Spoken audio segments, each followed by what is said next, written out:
அன்பான இனிய உறவுகளுக்கு இங்கே மகாநதியில் இங்கே இன்னொரு குடும்பம் வந்துடுது இல்லையா, அது எல்லாருக்கும் தெரியும். ஏன் புருஷன் தான் ஓம் புருஷன், ஓம் புருஷன் ஏன் புருஷன் அப்படிங்கிறாங்க. அடுத்து பார்த்தா அங்கே பொம்பளை பிள்ளை ஆம்பளை பிள்ளை இத்தனை நாள் எங்கே போனீங்க அப்படின்னு எல்லாரும் வாக்குவாதம் கொடுக்குறாங்க.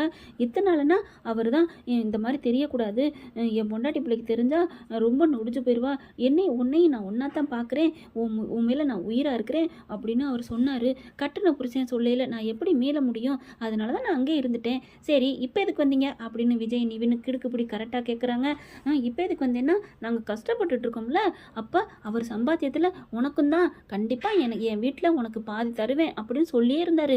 ஆனால் ஒன்று தெரியுமா, அந்த வீடு எனக்காக தான் கட்டித்தரேன்னு சொன்னார். நான் தான் போனால் போது உங்கள் பேரில் இருக்கட்டும், பாவம் அக்கா சாரதா பேர்லேயே வாங்குங்கன்னு சொன்னேன். அதுக்கப்புறம் தான் இல்லை என் பேரில் இருக்கட்டும்னு சொல்லி அவர் பேர்லேயே வாங்கினார். அப்போ தான் 2 பேருக்கும் பிரிச்சுக்க முடியும் அப்படின்னு சொல்லி வாங்கினார் தெரியுமா. அந்த வீடு கட்டுறதுக்கு காசு கூட பத்தாமல் போணுச்சுல்ல. ஒரு வாட்டி நீங்களாம் அலைஞ்சிங்களா 5 லட்சம் வேணும்னு சொல்லிட்டு, அப்போ நான் என் தாலியை விற்றுட்டு கொடுத்தேன். என்ன 5 லட்சம் கஷ்டப்பட்டதெல்லாம் சொல்கிறாளே, ஒன்றும் புரியலையே, அப்போ உண்மையாக இருக்க மாதிரி பார்க்குதே. ஐயோ ஐயோன்னு உட்காந்துட்டு அடிச்சுக்கிட்டு அழுகுறாங்க சாரதா. இப்படி அந்த மனுஷன் எனக்கு துரோகம் பண்ணிட்டாரா அப்படிங்கிற. அம்மா என்னம்மா நீ இப்படிலாம் பேசுகிற, அப்பா அப்படிப்பட்டவர் இல்லைம்மா, எனக்கு அப்பாவை தெரியும். அந்த ஆண்டவனே வந்து சொன்னாலும் சரி நான் நம்ப மாட்டேம்மா, அப்பா நல்லவருமா, அந்த கடவுள் வந்தாலும் நான் நம்ப மாட்டேம்மா அப்படின்னு அடித்து சொல்கிறாங்க. கங்காவும் யமுனாவும் எங்கள் அப்பா அப்படிலாம் இருக்க மாட்டார், நீங்கள் போய் சொல்கிறீங்க அப்படிங்கிறாங்க. ஆனால் அம்மா கிட்ட வந்து எம்மா உனக்கு தெரியுதா, ஏதாவது உனக்கு அரசா புரசா அப்பா மேலே டவுட் வந்துச்சா, இப்படி அவர் போயிருப்பாரா, ஐயோ என்ன அப்பா இப்படிப்பட்டவரா அப்படிங்கிற. ஏய் வாயை மூடுறி அப்படின்னு யமுனாவையும் கங்காவையும் அடிக்கிற குறையா போகிறாங்க. அப்படி அப்பாவுக்காக பாஞ்சு காவேரி உண்மையிலே வேற லெவல்னு தாங்க சொல்லணும். அதை பார்த்து விஜய் அடக்குறாங்க. இங்கே பாரு காவேரி, உனக்கு பிரச்சனை மேலே பிரச்சனை தான் வருமா, இப்போ பாரு வயிற்றுல குழந்தை இருக்கு, ஏதாவது ஆயிரப்போகுது அப்படிங்கிறாரு. அதெல்லாம் நிவின் பார்க்குறாங்க. எவ்வளோ பாசமாக இருக்காரு விஜய் அப்படிங்கிற மாதிரி நினைக்கிறாங்க. பாட்டி அழுகுது. ஐயோ எப்போ பாரு இந்த வீட்டுக்கு பிரச்சனையாக வருதே அப்படிங்கிறதான் கங்காவும் யமுனா சொல்கிறாங்க. இப்போ புரியுதா, அதனால தான் வீடை சீக்கிரமாக விற்றுருங்கன்னு சொன்னேன் அப்படிங்கிறாங்க. ஏய் அதான் விற்க வந்துட்டேன் மேடி, இப்படி ஒருத்தி வந்து நிற்பான்னு யாருக்கிட்ட தெரியும் அப்படின்னு சொல்லிட்டு புலம்பி தள்ளுறாங்க. அப்புறம் பார்க்குறாங்க. அக்கா நாங்கள் உங்களை ஒன்றும் செய்யலக்கா, இதை விற்கிறதுல ஆளுக்கு பாதி தான். இப்போ 5 கோடிக்கு போணுச்சுன்னா உனக்கு 2.5 கோடி எனக்கு 2.5 கோடி, அவங்க அம்மாவை நீ பார்த்துக்கிறதுனால நீ வேணால் 3 கோடி வச்சுக்க, நான் 2 கோடி எடுத்துக்கிறேன் அப்படிங்கிறாங்க. ஏய் ஆரஞ்சுன்னு வச்சுக்கவேன். செம்ம கோவத்தில் வர்றாங்க காவேரி. என்ன நினச்சிட்டு இருக்க, அவ்வளோதான் மூஞ்சிலாம் எகிரிடும் அப்படிங்கிறாங்க. காவேரி தானே நீ பயங்கரமான கோவக்காரி துடுக்குக்காரி, ஆனால் நியாயமானவனு உங்கள் அப்பா சொல்லியிருக்காரு, அவர் எல்லாரை பற்றியும் சொல்லியிருக்காரு. கங்கா அவ சிடுமூஞ்சி, இங்கே யமுனா அதை விட கோவக்காரி, எல்லாத்தையும் எனக்கு சொல்லியிருக்காரு அப்படிங்கிறாங்க. என்னடி புதுசாக கம்பி கட்டுறியா, மரியாதையை ஓடி போயிரு, இல்லை போலீஸுக்கு சொல்லிடுவேன், சொல்லுங்க நானே பண்ணட்டுமா அப்படின்னு அவங்க பிள்ளைங்க 2 பேரும் பேசுகிறாங்க. பார்க்கலாம், வேணா டிஎன்ஏ டெஸ்ட் எடுத்து பார்ப்போமா, பார்க்கலாம் டிஎன்ஏ டெஸ்ட் எடுத்தால் தெரிஞ்சு போகுது அப்படிங்கிறாங்க. அடுத்து பார்த்தா என்ன இப்படி நடக்குது, தம்பி நீங்கள் அப்பெல்லாம் உங்கள் மாமனாரை நினைக்காதீங்க தம்பி, அவர் ரொம்ப நல்லவர் அப்படிங்கிறாங்க சாரதா. ஐயோ அத்தை, காவேரி ஒரு விஷயம் சொன்னால் அது கன்ஃபார்ம்டாக உண்மை தான், நான் நம்புவேன் அப்படிங்கிற. என் மாமா நல்லவர் தங்கம்னு எனக்கு தெரியும், நான் நம்புகிறேன், விடுங்க அவங்க என்ன இருக்கட்டும், இப்போ என்ன பண்ணான்னு பார்த்துக்கலாம் அப்படிங்கிறாங்க.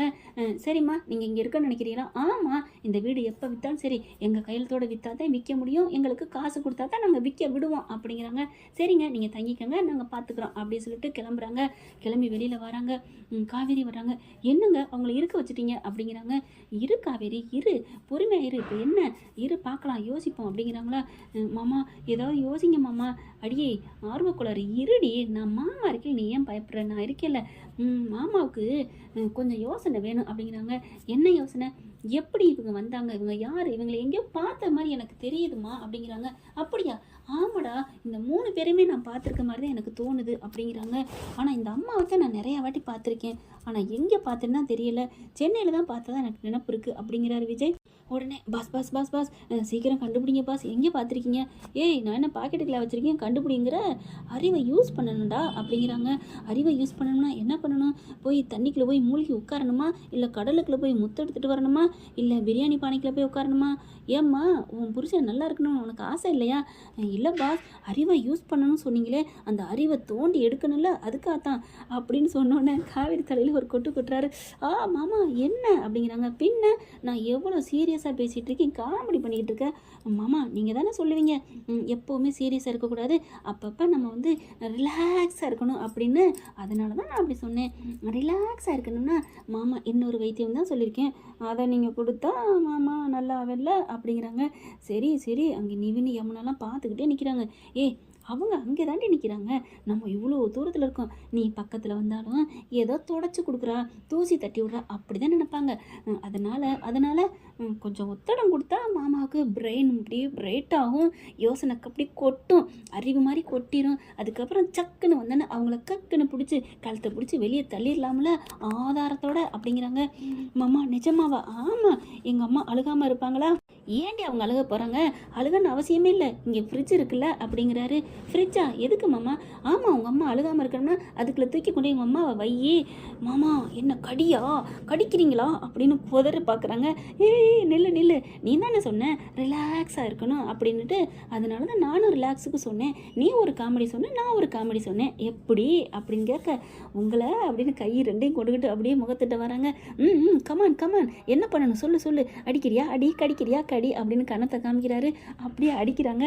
அடிப்பாவி அப்படின்னு சொன்னா அடிக்கிற அப்படின்னு விஜய் சொன்ன. பின்ன என்ன அம்மா சந்தோஷமா இருக்கணும், அதுக்கு நீங்கள் ஏதாவது பண்ணுங்க மாமா அப்படிங்கிறாங்க.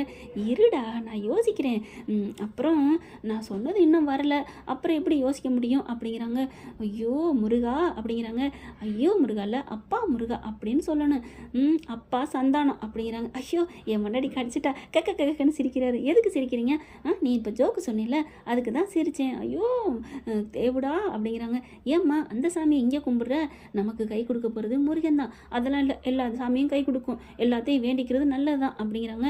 நீ எல்லா சாமியும் கை கொடுக்கும் தான், ஆனாலும் முக்கியமாக உனக்கு கை கொடுக்குற சாமின்னா அது இந்த சுவாமி தான் அப்படிங்கிறாங்க. அப்படி கை ரெண்டையும் அப்படியே முருகர் மாதிரி மேலே ஒரு கை கீழே ஒரு கையை காமிச்சிக்கிட்டு உடனே பார்க்குறாங்க. அப்படியே ஆகட்டும், அரோகரா, சொல்லுங்க சாமி சொல்லுங்கள், இந்த காவேரிக்கு ஏற்பட்டுள்ள பிரச்சனையை தீர்த்து வைங்க சாமிநாதா அப்படின்னு சொல்ல, அப்படியே ஆகட்டும் மகளே, உண்டாகட்டும், மங்களம் உண்டாகட்டும் அப்படின்னு விஜய் சொல்ல, நான் மங்களமா? காவேரி, நான் உண்டாயிருக்கிறது காவேரி அப்படிங்கிறாங்க. ஐயோ நீ ஒரு கடி நான் ஒரு கடி, இப்படி கடி மேலே கடியா கடிச்சிட்டு இருந்தா என்ன ஆகுறது, பிரச்சனை எப்போ தீர்க்கிறது அப்படின்னு சொல்லிட்டு கீழே அங்கே காவேரி அம்மனாவும் நிவினும் வந்துடுறாங்க. என்ன ப்ரோ யோசிச்சுட்டு இருக்கீங்களா அப்படிங்கிறாங்க. ஆஹா சிவபூசியில் கரடி வந்த மாதிரி வந்துட்டாரே, நான் என்ன பண்ணுவேன் அப்படின்ட்டு, ஒன்றும் இல்லை ப்ரோ, அது வந்து ப்ரோ அப்படிங்கிறாங்க. காவேரி நெளிகிறாங்க, விஜய் நெளிகிறாங்க. அதை பார்த்துட்டு புரிஞ்சு போகுது. சரி ஹலோ அப்படின்னு வராத ஃபோன் எடுத்துகிட்டு சொல்லுங்கள் ப்ரோ அப்படின்ட்டு போயிடுறாங்களா. யாருங்க மாமாவா? ஆமாம் யமுனா அப்படின்றாரு. யமுனாவும் பின்னாடியே போயிடுதா.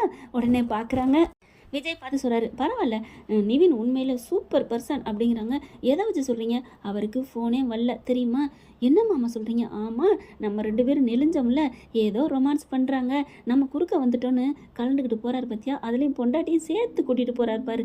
அப்போ மாமா ஃபோன் பண்ணலையா? இல்லடி, எங்கே ஃபோன் அடிங்க அப்படின்னு சொல்ல அடிக்கிறாங்க.